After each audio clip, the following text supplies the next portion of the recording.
ela estabelece também que as associações, e aí a gente está falando da figura jurídica das associações, elas têm uma liberdade de se auto-organizar, e é vedada a interferência estatal no funcionamento dessas instituições.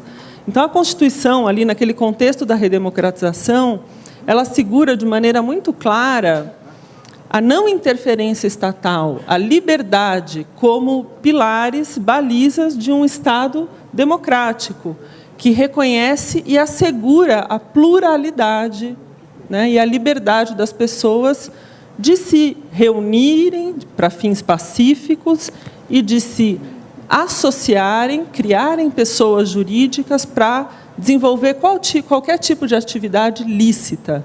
E esse é um pilar da nossa área muito importante de ser pensado quando a gente pensa nos marcos regulatórios dessa área.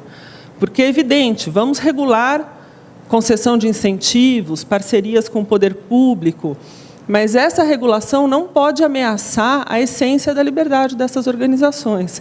Essa organização administrativa não pode retroceder de forma sistemática a criar barreiras para a livre associação dos indivíduos, ou seja, dizer como os indivíduos devem se associar, porque senão eles vão ser tributados com uma carga insustentável e vão ter que parar de existir, né? Então, esse é um pilar muito importante que está assegurado na nossa Constituição, que assegura também a participação social, a participação das pessoas.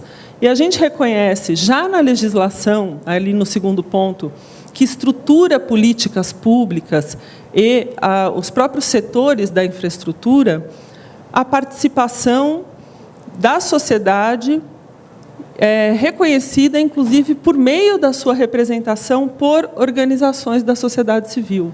Então, a gente está falando de muitos conselhos de políticas públicas, de grupos gestores de determinados recursos, que estabelecem que usuários dos serviços, beneficiários, moradores, representantes da sociedade por meio de organizações representativas, lícitas, e cada legislação vai trazer aí uma forma de acesso a essas instâncias, né?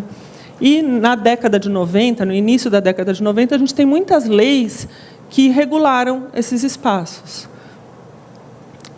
Lei Rouanet, tem o Conselho Nacional, né? SUS, SUAS, ECA, né? Criança, Adolescente, ECA, as próprias leis de recursos hídricos, né?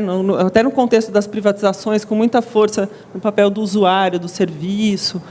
Então, em especial, no início da década de 90, muitas legislações assegurando esse papel da participação social por meio de organizações da sociedade civil. Então, as organizações como sujeitos especiais reconhecidos em lei para essa representação cidadã, né? Depois, na segunda metade da década de 90, muito em razão do contexto da reforma do Estado, a gente começa a ter uma produção de leis e normas interessadas em regular essa atividade de contratualização, né? Então, a gente tem, desde a própria lei de licitações, que fala dos contratos administrativos, mas que prevê a existência dos convênios, né?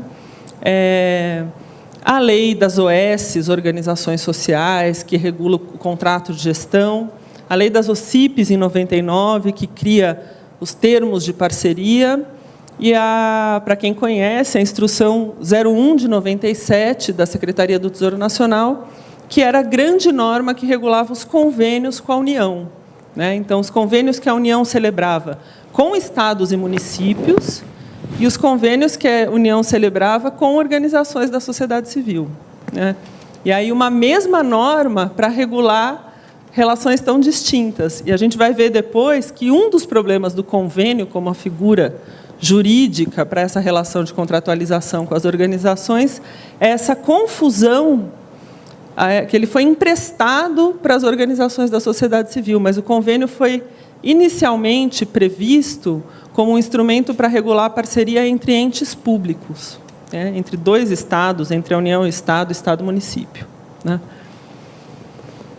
Depois de enfim, né, uma normatização e o aumento das relações de contratualização e da visibilidade que essas relações passou a ter também, inicia-se uma fase de controle mais forte, né? E eu identifico o início dessa fase com um acórdão do Tribunal de Contas da União, que determinou a alteração da Instrução 01 de 97 da Secretaria do Tesouro Nacional, determinando o seguinte, que nos convênios celebrados com a União, as organizações da sociedade civil deveriam, para gastar o recurso que era repassado, seguir a lei de licitações. Então, elas deveriam fazer uma licitação nos termos da Lei 8666, ou seja, seguir toda a carga burocrática e administrativa que um município deveria seguir, por exemplo, né? Então, essa foi uma decisão que depois deu origem também à obrigatoriedade de que as organizações realizassem preferencialmente pregão eletrônico, que é o decreto 5504, né? Preferencialmente na modalidade pregão eletrônico, e aí começou a pipocar a organização fazendo pregão eletrônico. O Banco do Brasil emprestava o seu sistema de pregão eletrônico para as organizações da sociedade civil, e era uma confusão muito grande para conseguir também administrar toda essa carga burocrática para realizar as compras num escopo de um convênio, de uma relação de parceria com recurso repassado pelo poder público. Até que o decreto 6.170 de 2007 revogou, no que diz respeito às organizações da sociedade civil, essa obrigatoriedade, criou o SICONV. Então, eu imagino que quem tem algum conhecimento nessa área de convênios já ouviu falar do SICONV, que é o Sistema do Governo Federal para a administração dessas relações de convênio. E, a partir do SICONV, que é um software, né, onde você coloca os dados, passou-se a exigir as 3 cotações, enfim, cotação prévia, num sistema mais simplificado de uso do recurso público repassado pelas organizações.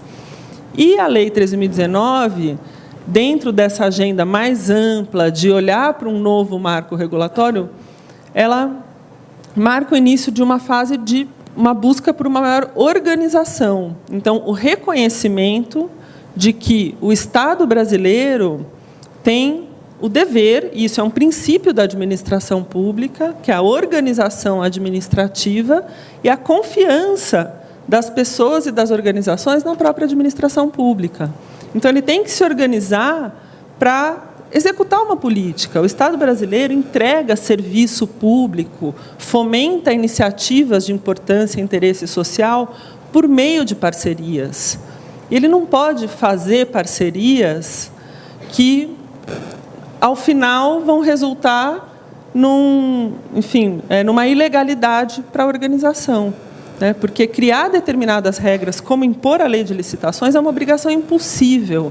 Nenhuma entidade privada consegue cumprir estritamente a lei de licitações, né? Pode ser análogo, se inspirar.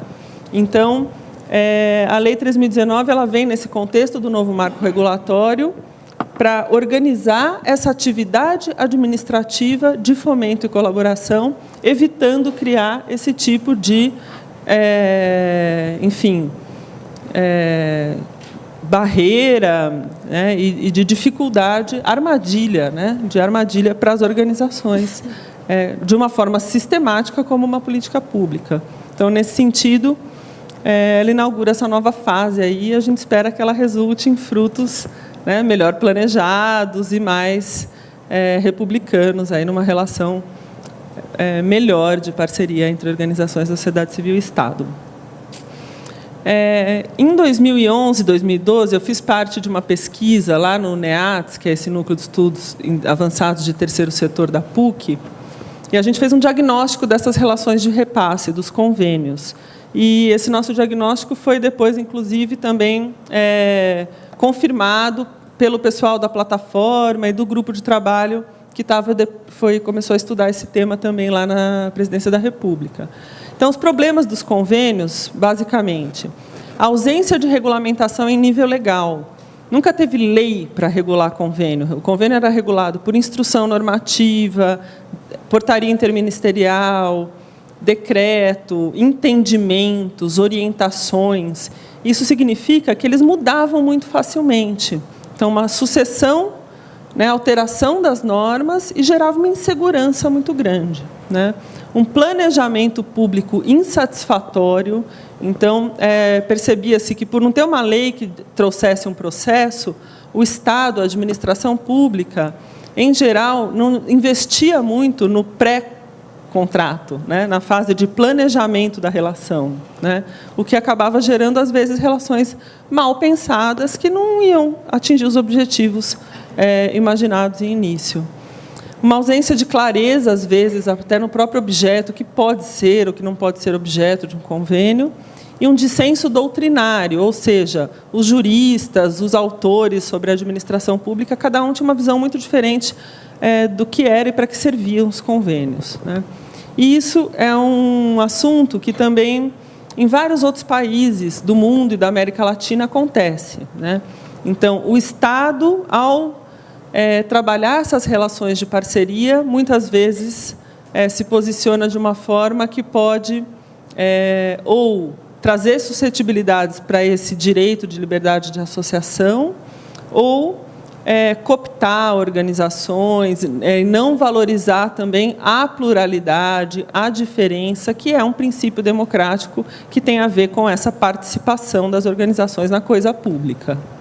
Então, as organizações não são mero braço do Estado para entregar o serviço público. Elas podem ser, mas elas têm um papel importantíssimo de trazer pluralidade, arejamento, novas ideias e novos olhares para dentro da administração pública, para dentro da política pública. E a Lei 13.019 vem inspirada nessa perspectiva. Não está passando aqui, parece. Foi. Então, como o André colocou, um diagnóstico de insegurança jurídica, teve essa agenda normativa, mudar as leis, as regras de certificação, contratualização e sustentabilidade econômica. E também se pensou, a partir de uma insegurança institucional, ou seja, se percebeu que tem poucos dados sistematizados, pouca capacitação, pouco planejamento público. Pensou também numa agenda de conhecimento, então levar mais informação, mais pesquisa, mais dados, mais encontros sobre esse assunto pelo Brasil afora. A plataforma que foi constituída, então um slide para não esquecer de falar disso, que foi um movimento interessante, mas que o André colocou. E aqui uns dados que mostram como a administração pública muitas vezes contraditória na forma de regular as relações de parceria. Então, esse slide mostra que, enfim, teria que explicar um pouco melhor, mas eu tenho só mais 5 minutos e não entrei na lei ainda, Então, mas ele mostra que as regras mudam de um edital para outro, de um instrumento para outro. Então, um vai dizer que pode remunerar a equipe própria, ou seja, o pessoal da própria organização. Outros são omissos, outros não dizem nada, e amanhã vem um entendimento diferente pedindo para a instituição devolver o recurso público porque ela remunerou o pessoal, como se isso fosse uma ilegalidade. Então, a lei enfrenta esses temas importantes. E ela é uma lei processual que tem 5 fases. Então, uma fase de planejamento e gestão administrativa muito forte para a administração pública, que tem que se planejar antes de fazer uma parceria. Seleção e celebração. Então, a lei traz a obrigatoriedade do chamamento público prévio, tem que ter edital para selecionar as organizações, com critérios objetivos. Ela tem uma fase de execução, que é basicamente a relação, o termo de fomento, o termo de colaboração, o acordo de cooperação que vai ser firmado, o que pode, o que não pode no uso do recurso público. Ela traz uma fase de monitoramento e avaliação, ou seja, não adianta repassar o recurso e voltar daqui 2 anos para ver o que aconteceu. Tem que monitorar, não é parceria, né? Então, esse monitoramento é uma fase importante para que, no final, a prestação de contas seja pura e simplesmente a entrega, né? Se você executou bem, manteve os registros, teve um bom monitoramento, prestar contas é fácil, né? Prestar contas vai ser muito complicado se a gente teve uma execução complicada, sem que esse ciclo tenha sido bem pensado, né? Então, a lei traz um conceito de organizações da sociedade civil que engloba associações, fundações e organizações religiosas sem fins lucrativos e que se dediquem a projetos e atividades de interesse público. Então, aqui a gente não está dizendo que as igrejas são organizações da sociedade civil para fins da Lei 13.019.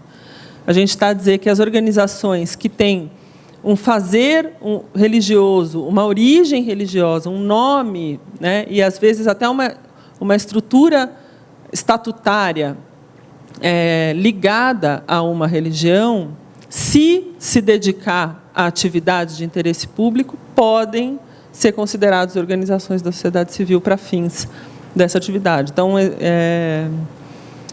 e essa alteração que a lei teve também incorporou as sociedades cooperativas que atuam com vulnerabilidade social, combate à pobreza e geração de trabalho e renda, né? Então, isso é uma grande inovação também, as cooperativas serem consideradas organizações da sociedade civil para fins de possibilidade de celebrar parcerias com a administração pública. E a lei traz esses 3 instrumentos, que são os novos instrumentos jurídicos para essas relações de parceria: termo de fomento, termo de colaboração e acordo de cooperação. O acordo de cooperação ele é restrito para parcerias que não envolvem repasse de recurso público. Parcerias, enfim, que envolvem uma cooperação de esforços, mas sem transferência de recurso público para a organização. O termo de fomento é aquela parceria que tem por finalidade fomentar as ações da sociedade civil.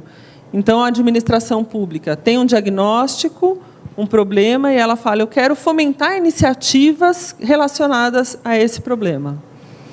O termo de colaboração é quando a administração pública tem uma atividade estruturada, parametrizada, e ela busca organizações para colaborarem com aquela atividade, com aquela política que a própria administração já desenvolve, já sabe como desenvolver, né?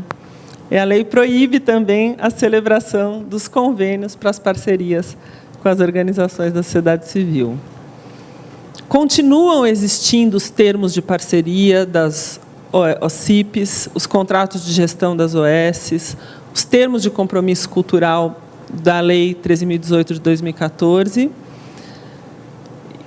e as parcerias administrativas também com os serviços sociais autônomos, né, que é o caso do SENAC, por exemplo. Então, as parcerias entre a administração pública e os serviços sociais continuam existindo independentemente da Lei 13.019. E veda a celebração dos convênios. Existe uma única autorização para a celebração de convênio com a organização da sociedade civil, que é para organizações filantrópicas prestadoras de serviços de saúde no âmbito do SUS.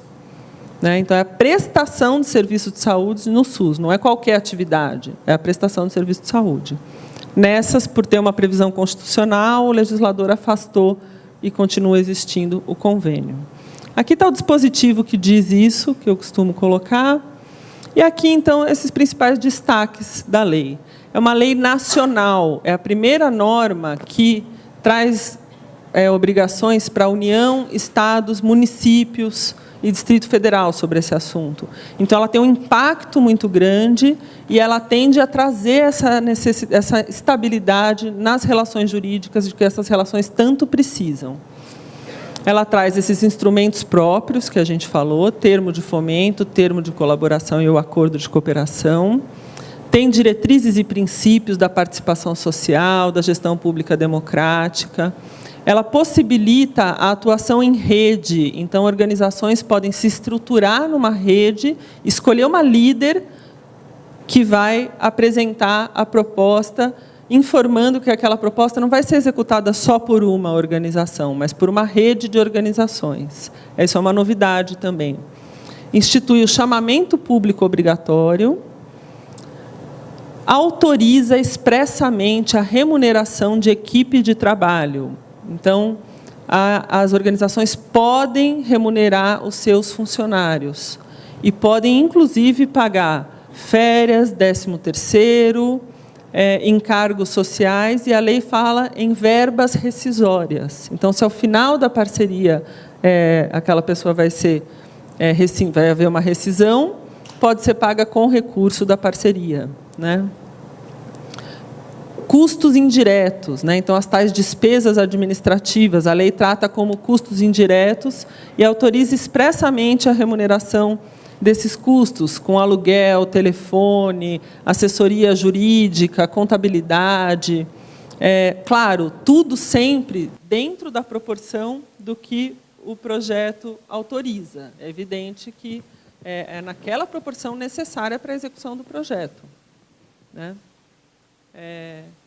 Ela proíbe a contrapartida financeira. Não pode mais se exigir que a organização da sociedade civil apresente uma contrapartida financeira.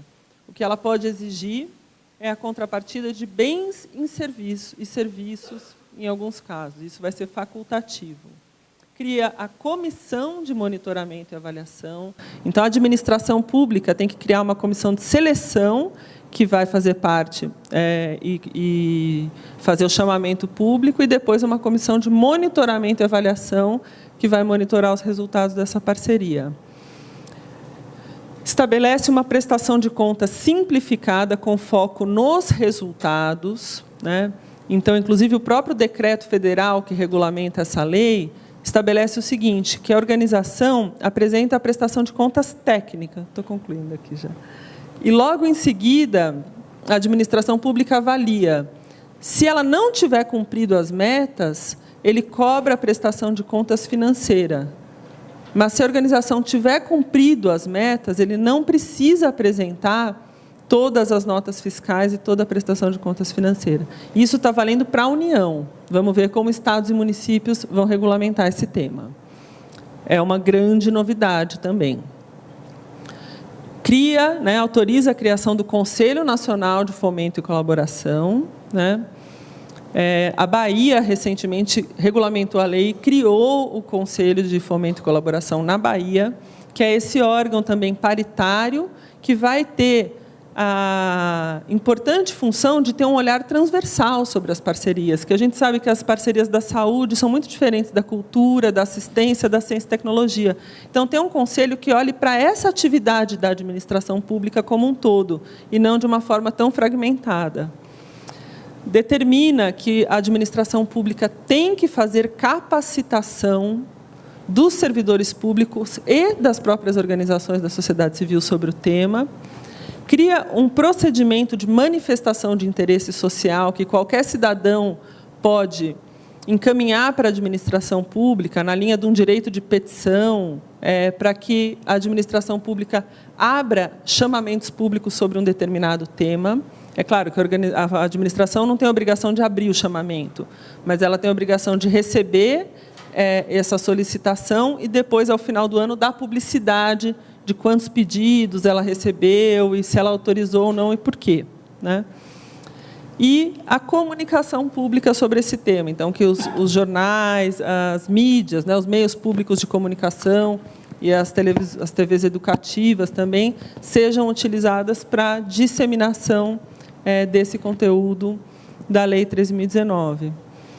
E aqui, eu acho que tem um último slide que eu posso comentar depois, também na minha réplica, nas considerações finais, mas que eu vou deixar aqui para a gente pensar, que a lei traz importantes, e está errado o número ali, né? Eu pus 3.109, mas é 13.019, né?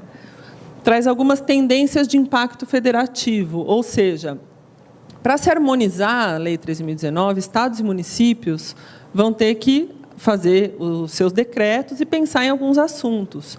Um deles é essa desvinculação do direito de firmar parceria à certificação, como o André colocou, né? Então, para que servem os títulos e certificados, né? Eles não servem para firmar parceria, né? Salvo o caso das OCIPs e das OS, que a lei já excetuou, né? Então, que as leis municipais e estaduais retirem essa vinculação quando elas existem, em alguns casos. Existe uma tendência também para a revogação da utilidade pública, a legislação de utilidade pública nos estados e municípios. Houve já a revogação em nível federal, e a Lei 3.019 aponta também para que estados e municípios acompanhem e, enfim, revoguem as suas legislações de utilidade pública, em especial no que diz respeito a essas relações de contratualização, né?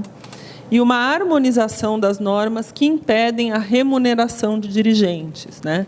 Esse é um tema também que abrange um contexto muito maior que a Lei 13.019, né? Ela olha para cada organização, mas no contexto do marco regulatório houve a autorização de que as organizações remunerem os seus dirigentes sem que isso impacte perdas de isenções tributárias, né? Então, em nível federal, isso está resolvido, mas em estados e municípios ainda tem normas que inviabilizam que as organizações, de fato, remunerem os seus dirigentes em determinadas áreas. Então, esse é um ponto importante também de ser harmonizado. Pedro, peço desculpas, passei um pouco do tempo, mas eu não podia deixar de trazer esses pontos aqui. Agradeço e estou louca para ouvir as perguntas. A coordenação da mesa aqui compreendeu perfeitamente a importância da contribuição que a Paula nos traz, a necessidade de que ela fosse completa, né? Não só trazendo um histórico, né, dos marcos normativos anteriores, do processo de formulação da lei, né?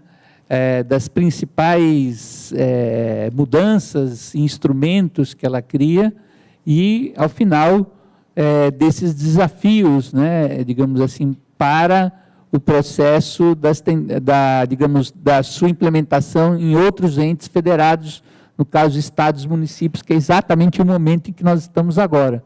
Então, é muito importante esse tema e essa agenda que ela coloca de preocupações em relação a temas que a gente vai ter que se dar conta no plano estadual e municipal. Bem-vindos novamente, de volta, depois dessa pausa para um café gostoso. Espero que estejam todos reenergizados. Queria convidar aqueles que estão lá fora também para irem se dirigindo para os seus lugares, para a gente recomeçar aqui. Bem, antes de passar para o nosso próximo painel, eu gostaria de passar 2 avisos para vocês agora.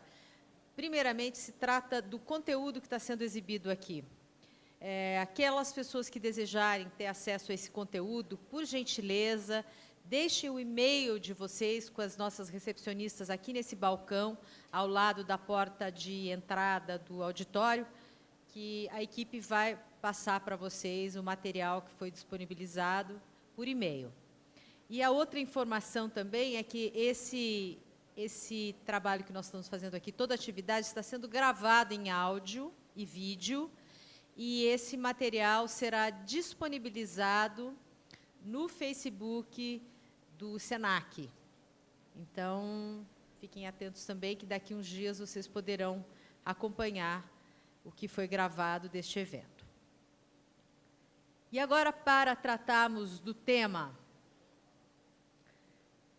governança, transparência e avaliação no cotidiano das organizações, eu convido para mediar o painel Dr. Roberto Galassi Amaral, ele que é doutor em serviço social, é coordenador dos cursos de pós-graduação no SENAC, nas áreas de projetos sociais, responsabilidade social, empresarial e sustentabilidade. Vamos recebê-lo.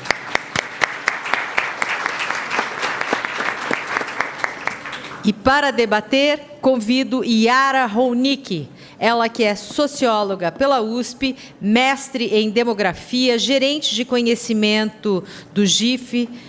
Bem-vinda também, Yara. Obrigada. E convido Rogério Silva, psicanalista, doutor em saúde pública pela USP e sócio fundador da MOVE, Avaliação e Estratégia em Desenvolvimento Social. Bem-vindo. E agora, seguindo a mesma dinâmica do anterior, depois nós teremos um espaço para as perguntas da plateia. Então, gostaria de passar a palavra para o nosso moderador. Por favor, doutor Galassi.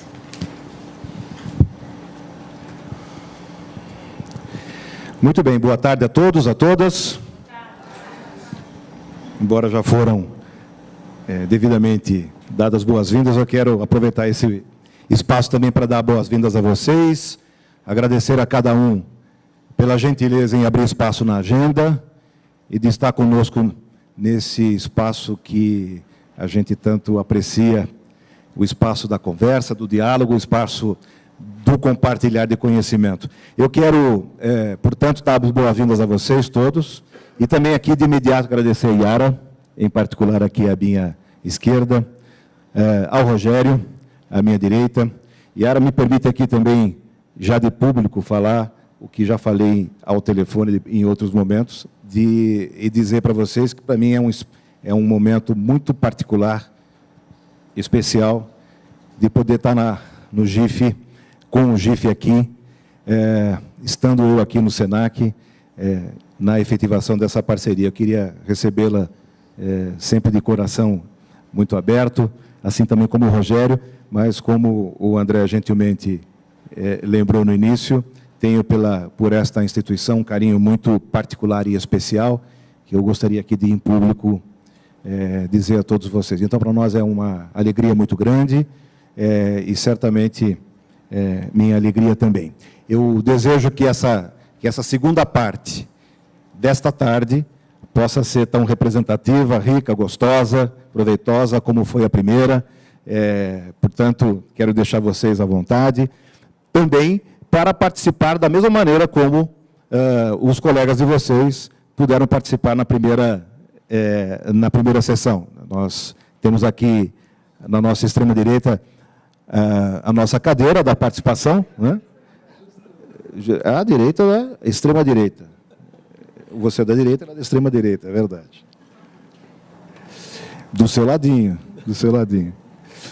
Mas aqui o espaço aberto para participação, que nós queremos conduzir da mesma maneira como o querido professor Pedro, que me antecedeu, já conduziu. Bom, a gente vai tratar disso também já.